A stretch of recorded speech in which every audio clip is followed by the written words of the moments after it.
Iran ದಾಳಿಯಿಂದ Gulf ರಾಷ್ಟ್ರಗಳಿಗೆ ಭಾರಿ ನಷ್ಟ ಆಗ್ತಾ ಇದೆ. ಫೆಬ್ರವರಿ 28ರಿಂದ ಗಲ್ಫ್ ರಾಷ್ಟ್ರಗಳ ಮೇಲೆ ಇರಾನ್ ದಾಳಿ ಮಾಡ್ತಾ ಇದೆ.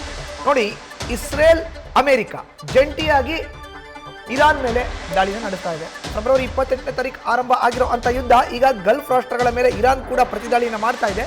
UAE ಮೇಲೆ ಇರಾನ್ 2000 ಡ್ರೋನ್ ಕ್ಷಿಪಣಿ ದಾಳಿ ಮಾಡಿದೆ.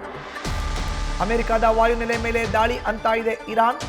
ಆದರೆ ಗಲ್ಫ್ ದೇಶದ ನಾಗರಿಕ ಮೂಲಸೌಕರ್ಯದ ಮೇಲೂ ಕೂಡ ದಾಳಿಯಾಗಿದೆ. ಏರ್ಪೋರ್ಟ್, LNG ಪ್ಲಾಂಟ್, ವಸತಿ ಪ್ರದೇಶದ ಮೇಲೂ ಕೂಡ ದಾಳಿಯಾಗಿದೆ. ಜೊತೆಗೆ ಡಾಟಾ ಸೆಂಟರ್, ವಸತಿ ಟವರ್ ಮೇಲೆ ಅಟ್ಯಾಕ್ ಆಗಿದೆ. UAEನಲ್ಲೇ 7 ಮಂದಿ ಸಾವನ್ನಪ್ಪಿದ್ದಾರೆ, 150ಕ್ಕೂ ಹೆಚ್ಚು ಮಂದಿಗೆ ಗಾಯಗಳಾಗಿದೆ. ಇದು ಯುದ್ಧದ ಎಫೆಕ್ಟ್. ಎಲ್ಲೆಲ್ಲಿ? ಬಹರೇನ್, ಕುವೈತ್, ಸೌದಿ ಅರೇಬಿಯಾ ಮೇಲೂ ಕೂಡ ಇರಾನ್ ದಾಳಿ ಮಾಡಿದೆ. ತಮ್ಮ ಏರ್ ಡಿಫೆನ್ಸ್ ಸಿಸ್ಟಮ್ ಮೂಲಕ ಇರಾನ್ನ ಡ್ರೋನ್ಗಳು, ಮಿಸೈಲ್ಗಳನ್ನು ಹೊಡೆದುರುಳಿಸಿ ರಕ್ಷಣೆ ಮಾಡ್ಕೊಳ್ತಾ ಇದೆ. ತಮ್ಮನ್ನ ತಾವು ರಕ್ಷಣೆಗೆ ಸೀಮಿತವಾದಂಥ ಗಲ್ಫ್ ರಾಷ್ಟ್ರಗಳು. ಮಾಹಿತಿ ನೀಡ್ತಾರೆ ನಮ್ಮ ಪ್ರತಿನಿಧಿ ಚಂದ್ರಮೋಹನ್ ದೂರವಾಣಿ ಸಂಪರ್ಕಕ್ಕೆ ಸಿಕ್ಕಿದ್ದಾರೆ.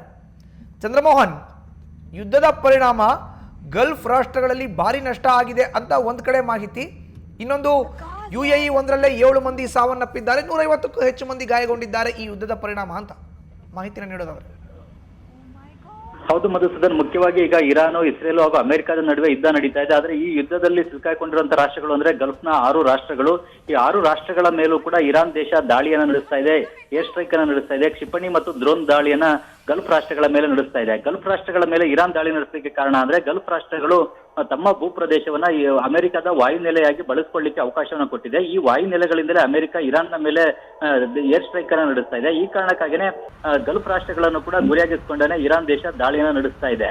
ಇದರಿಂದಾಗಿನೇ ಈ ಗಲ್ಫ್ ರಾಷ್ಟ್ರಗಳಲ್ಲೂ ಕೂಡ ಒಂದು ಅಲ್ಲೋಲ ಕಲ್ಲೋಲದ ಪರಿಸ್ಥಿತಿ ನಿರ್ಮಾಣವಾಗಿದೆ, ಅಭದ್ರತೆಯ ವಾತಾವರಣ ಸೃಷ್ಟಿಯಾಗಿದೆ, ಜೊತೆಗೆ ಆಸ್ತಿ ಪಾಸ್ತಿ ಕೂಡ ನಷ್ಟ ಉಂಟಾಗಿದೆ. ಎಲ್ಲಾ ರೀತಿಯಲ್ಲೂ ಕೂಡ ನಷ್ಟವನ್ನ ಈಗ ಗಲ್ಫ್ ರಾಷ್ಟ್ರಗಳು ಕೂಡ ಅನುಭವಿಸಬೇಕಾಗಿದೆ. ಮುಖ್ಯವಾಗಿ ಅಮೆರಿಕ ಮತ್ತು ಇರಾನ್ನ ಮಧ್ಯೆ ಸಿಲುಕಾಕೊಂಡು ನಷ್ಟವನ್ನು ಅನುಭವಿಸ್ತಾ ಇರೋದು ಗಲ್ಫ್ ರಾಷ್ಟ್ರಗಳು. ಈ ಗಲ್ಫ್ ರಾಷ್ಟ್ರಗಳಿಗೂ ಇರಾನ್ ನಡುವೆನೂ ಯಾವುದೇ ವೈರತ್ವ ಇಲ್ಲ, ಅಥವಾ ಗಲ್ಫ್ ರಾಷ್ಟ್ರಗಳು ಇರಾನ್ನ ಮೇಲೆ ಯಾವುದೇ ಯುದ್ಧವನ್ನ ಘೋಷಣೆ ಮಾಡಿಲ್ಲ, ಯುದ್ಧವನ್ನ ನಡೆಸ್ತಾ ಇಲ್ಲ. ಆದ್ರೆ ಅಮೆರಿಕ ಮತ್ತು ಇರಾನ್ನ ಮಧ್ಯೆ ಸಿಲುಕಾಕೊಂಡು ಏರ್ ಸ್ಟ್ರೈಕ್ ಅನ್ನ ಅನುಭವಿಸ್ತಾ ಇವೆ ಮತ್ತು ನಷ್ಟವನ್ನು ಕೂಡ ಅನುಭವಿಸ್ತಾ ಇವೆ. ಮುಖ್ಯವಾಗಿ ಈಗ ಯುದ್ಧ ಆರಂಭವಾದ ಬಳಿಕ ಇರಾನ್ ದೇಶ UAE ದೇಶ ಒಂದರ ಮೇಲೆನೆ ಸುಮಾರು 2000 ಡ್ರೋನು ಮತ್ತು ಕ್ಷಿಪಣಿ ದಾಳಿಗಳನ್ನ ನಡೆಸಿದೆ. ಇವುಗಳನ್ನ ಹೊಡೆದುರುಳಿಸೋದ್ರಲ್ಲೇ ಈಗ ಇರಾನ್, UAE ಕೂಡ ನಿರತವಾಗಿದೆ. ಇದೇ ರೀತಿಯಲ್ಲಿ ಕುವೈತ್, ಬಹರೇನು ಸೇರಿದಂತೆ ಬೇರೆ ಬೇರೆ ಗಲ್ಫ್ ರಾಷ್ಟ್ರಗಳ ಮೇಲೆ ನಿರಂತರವಾಗಿ ಇರಾನ್ ಕೂಡ ಏರ್ ಸ್ಟ್ರೈಕ್ ಅನ್ನ ಮಾಡ್ತಾ ಇದೆ.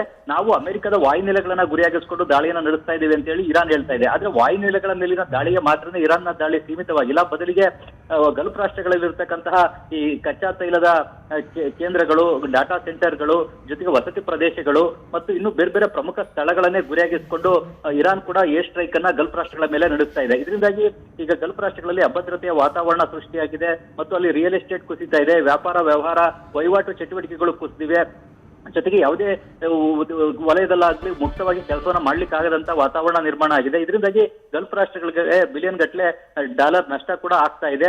ಹೀಗಾಗಿ ಹೆಚ್ಚಿನ ತೊಂದರೆಯನ್ನ ಈ ಗಲ್ಫ್ ರಾಷ್ಟ್ರಗಳು ಅನುಭವಿಸ್ತವೆ. ಆದ್ರೆ ಗಲ್ಫ್ ರಾಷ್ಟ್ರಗಳು ಈಗಲೂ ಕೂಡ ಇರಾನ್ನ ಮೇಲೆ ಪ್ರತಿದಾಳಿಯನ್ನ ಮಾಡಿಲ್ಲ, ಒಂದು ಕೌಂಟರ್ ಅಟ್ಯಾಕ್ ಅನ್ನ ಮಾಡಕ್ ಹೋಗಿಲ್ಲ, ಬದಲಿಗೆ ತಮ್ಮ ಏರ್ ಡಿಫೆನ್ಸ್ ನ ಮೂಲಕ ಇರಾನ್ನ ಕ್ಷಿಪಣಿ ಮತ್ತು ಡ್ರೋನ್ಗಳನ್ನ ಹೊಡೆದುರುಳಿಸೋದ್ರಲ್ಲೇ ಈಗ ಗಲ್ಫ್ ರಾಷ್ಟ್ರಗಳು ನಿರತವಾಗಿವೆ. UAE ದೇಶದಲ್ಲೇ ಈಗ 7 ಮಂದಿ ಸಾವನ್ನಪ್ಪಿದ್ದಾರೆ, 150ಕ್ಕೂ ಹೆಚ್ಚು ಜನ ಗಾಯಗೊಂಡಿದ್ದಾರೆ. ಹೀಗೆ ಬೇರೆ ಬೇರೆ ರೀತಿಯಾದಂತಹ ನಷ್ಟವನ್ನು ಅನುಭವಿಸಿದ್ರು ಕೂಡ ಏರ್ ಡಿಫೆನ್ಸ್ ಸಿಸ್ಟಮ್ ನ ಮೂಲಕ ಇರಾನ್ನ ಕ್ಷಿಪಣಿ ಮತ್ತು ಡ್ರೋನ್ಗಳನ್ನ ಹೊಡೆದುರುಳಿಸೋದ್ರಲ್ಲಷ್ಟೇ ಗಲ್ಫ್ ರಾಷ್ಟ್ರಗಳು ಕೂಡ ನಿರತವಾಗಿವೆ. ಈಗ ಇರಾನ್ ಸಂಪೂರ್ಣವಾಗಿ ಕುಸಿದು ಬೀಳಲಿ ಅನ್ನುವ ಬಯಕೆನೆಲ್ಲ ಗಲ್ಫ್ ರಾಷ್ಟ್ರಗಳು ಕೂಡ ಇವೆ. ಇರಾನ್ನ ಸೇನೆ ಸಂಪೂರ್ಣವಾಗಿ ನಿಷ್ಕ್ರಿಯ ಆಗಬೇಕು, ಅದು ಪರಿಣಾಮಕಾರಿಯಾಗಿ ಕೆಲಸ ಮಾಡೋದನ್ನ. ಚಂದ್ರಮೋಹನ್ ಸಂಪರ್ಕಿಸ್ತೀನಿ ಮತ್ತೆ ನಿಮ್ಮನ್ನ. ನ್ಯೂಸ್ ಫಸ್ಟ್, ನಿರ್ಭೀತಿಯಿಂದ ನಿಮ್ಮ ಪರವಾಗಿ.